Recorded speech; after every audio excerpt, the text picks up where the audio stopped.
is my honor to begin the reading of our Declaration of Independence. In Congress, July 4th, 1776, the unanimous declaration of 13 United States of America,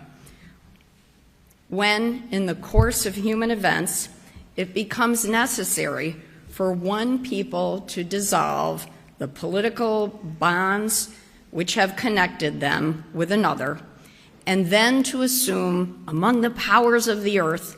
the separate and equal station to which the laws of nature and of nature's God entitle them. A decent respect to the opinions of mankind requires that they should declare the causes which impel them to separation. We hold these truths to be self-evident, that all men are created equal and that they are endowed by their Creator with certain inalienable rights, that among these are life, liberty, and the pursuit of happiness. That to secure these rights, governments are instituted among men, deriving their powers from the consent of the governed, that whenever any form of government becomes destructive of these ends,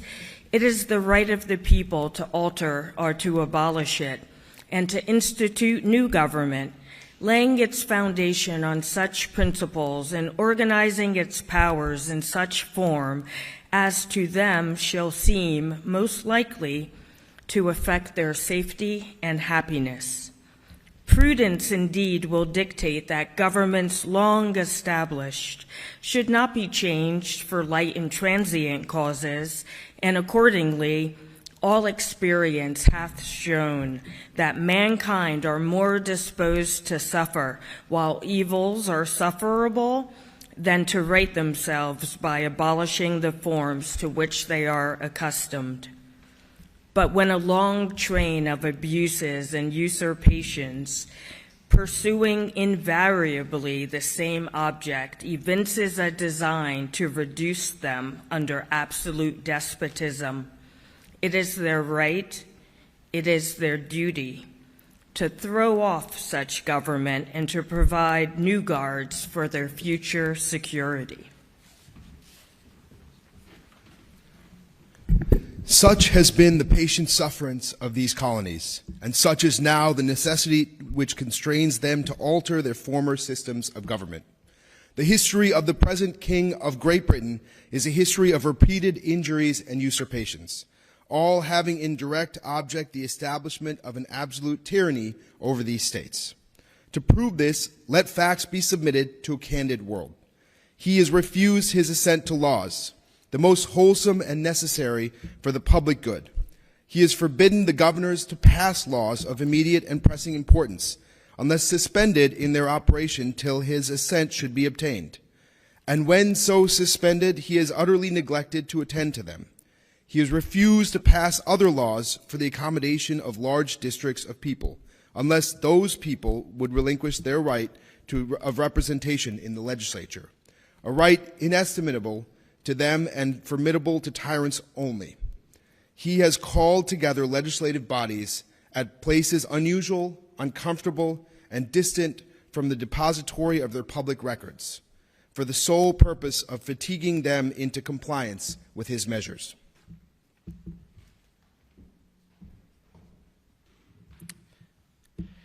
He has dissolved representative houses repeatedly for opposing with manly firmness his invasions on the rights of the people. He has refused for a long time,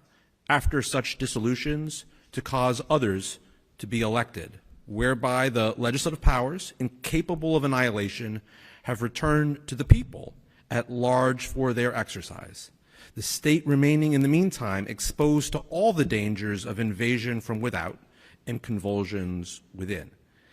He has endeavored to prevent the population of these states for that purpose obstructing the laws for naturalization of foreigners, refusing to pass others to encourage their migrations hither, and raising the conditions of new appropriations of lands. He has obstructed the administration of justice by refusing his assent to laws for establishing judiciary powers. He has made judges dependent on his will alone for the tenure of their officers and the amount and payment of their salaries. He has erected a multitude of new offices and sent hither swarms of officers to harass our people and eat out their substance.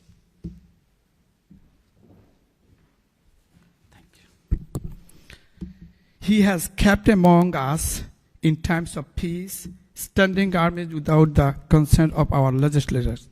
He has affected to render the military independent of and superior to the civil power. He has combined with others to subject us to a jurisdiction foreign to our constitution and acknowledged by our laws, giving his assent to their acts of patented legislation for quartering larger bodies of armed troops among us, for protecting them by a mock trial, from punishment for any murders which they should commit in the abolition of those states, for cutting up our trade with all parts of the world, for imposing taxes on us without our consent, for depriving us in many cases of the benefit of trial by jury,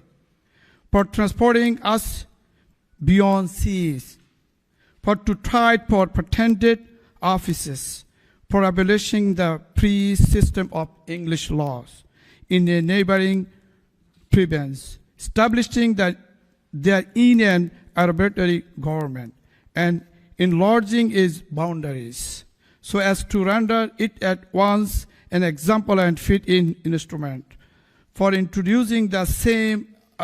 absolute rule into the colonies, for taking away for charters, abolishing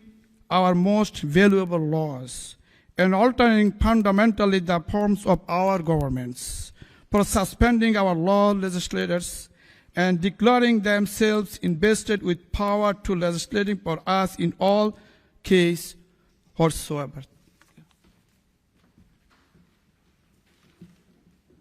He has abdicated government here by declaring us out of his protection and waging war against us. He has plundered our seas, ravaged our coast, burnt our towns, and destroyed the lives of our people.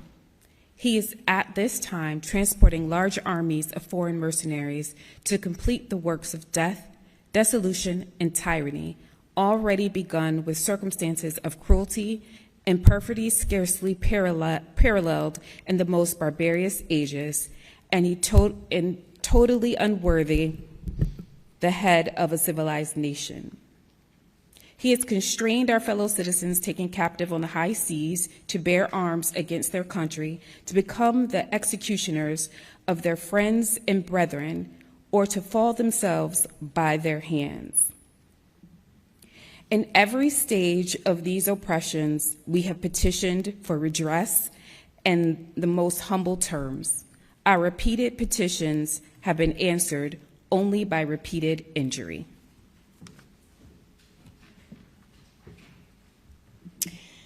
A prince whose character is thus marked by every act which may define a tyrant is unfit to be the ruler of a free people. Nor have we been wanting in attentions to our British brethren. We have warned them from time to time of attempts by their legislature to extend an unwarrantable jurisdiction over us. We have reminded them of the circumstances of our emigration and settlement here. We have appealed to their native justice and magnanimity, and we have conjured them by the ties of our common kindred to disavow these usurpations, which would inevitably interrupt our connections and our correspondence. They too have been deaf to the voice of justice and of consanguinity. We must, therefore, acquiesce in the necessity which denounces our separation and hold them, as we hold the rest of mankind, enemies in war, in peace, friends. We, therefore, the representatives of the United States of America in General Congress assembled, appealing to the Supreme Judge of the world for the rectitude of our intentions, do, in the name and by authority of the good people of these colonies, solemnly publish and declare that these united colonies are, and of right ought to be, free and independent states,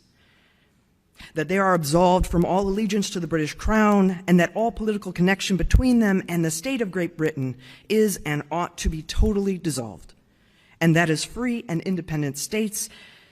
they have full power to levy war, conclude peace, contract alliances, establish commerce, and to do all other acts and things which independent states may of right do. And for the support of this declaration, with a firm reliance on the protection of divine providence, we mutually pledge to each other our lives, our fortunes, and our sacred honor.